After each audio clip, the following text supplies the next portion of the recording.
Now, to those growing tensions between France and Russia. The Russian President, Vladimir Putin, is planning to visit Paris later this month, but it's not clear if the French President, François Hollande, will actually meet with him.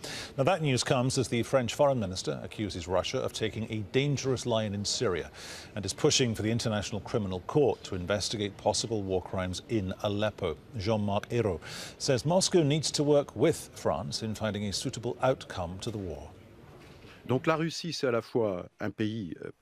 is a partner, not an adversary, but we have a deep disagreement and we need to say it. If the president decides to have the Russian president come here to France, it won't be to trade pleasantries. It will be to tell truths and find a way out of what is going on over there and to get Russia to realize that it is heading down a dangerous path. If it believes it will end with a victory, it's going to cause a massacre, and that's morally unacceptable. Politically, in our fight against terrorists, the results will be that terrorists will come out stronger, and France, which has been a target, cannot accept that.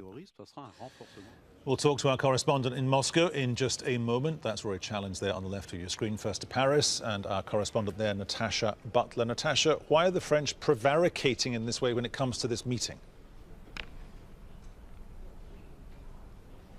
Well, this visit by the Russian president to France has been scheduled for a while now. In fact, it was talked about as far back as June. But as the time approaches, he is scheduled to be here next week. It's becoming increasingly awkward for the French president, François Hollande, and the French government because of Russia's involvement in Syria and particularly Aleppo. Now, France has condemned Russia's airstrikes on Aleppo repeatedly. The French president himself calling that bombardment a war crime and saying that those involved really should pay.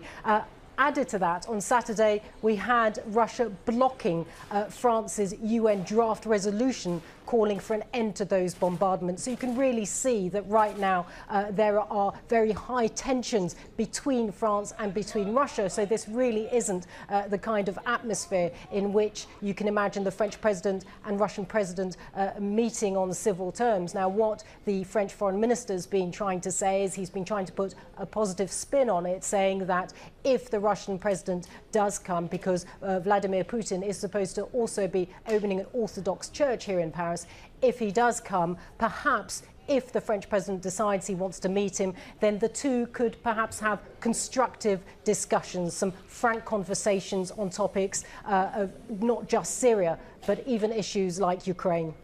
Natasha, thanks very much. Rory Challenge is in Moscow for us here on the News Hour. Rory, is this potentially turning into a source of embarrassment for Mr. Putin?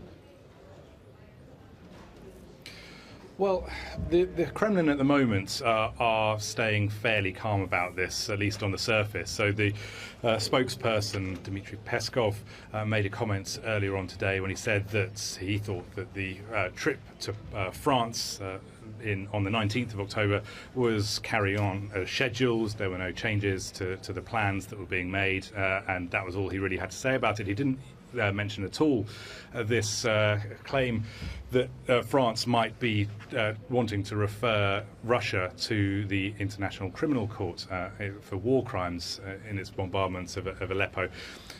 But I think maybe behind curtains, behind closed doors, this will be starting to worry the Kremlin for quite a specific reason, really, because remember back to before the Syria intervention took place, Russia was essentially in a kind of pariah state position regarding what it had done in Ukraine. And many people, many analysts looked at the Syria intervention as a way for Mr. Putin to get back into a strong negotiating position with other world leaders to essentially get them talking to him again. And that seemed to work because, of course, you know, there were high-profile communications and dialogues going on between the United States and Russia leading up to the ceasefire, which failed in Aleppo. Now it seems like that is all falling apart once more, and there is a growing number of nations in the world who are uniting in opposition to Russia and what it's doing. Rory, thank you very much.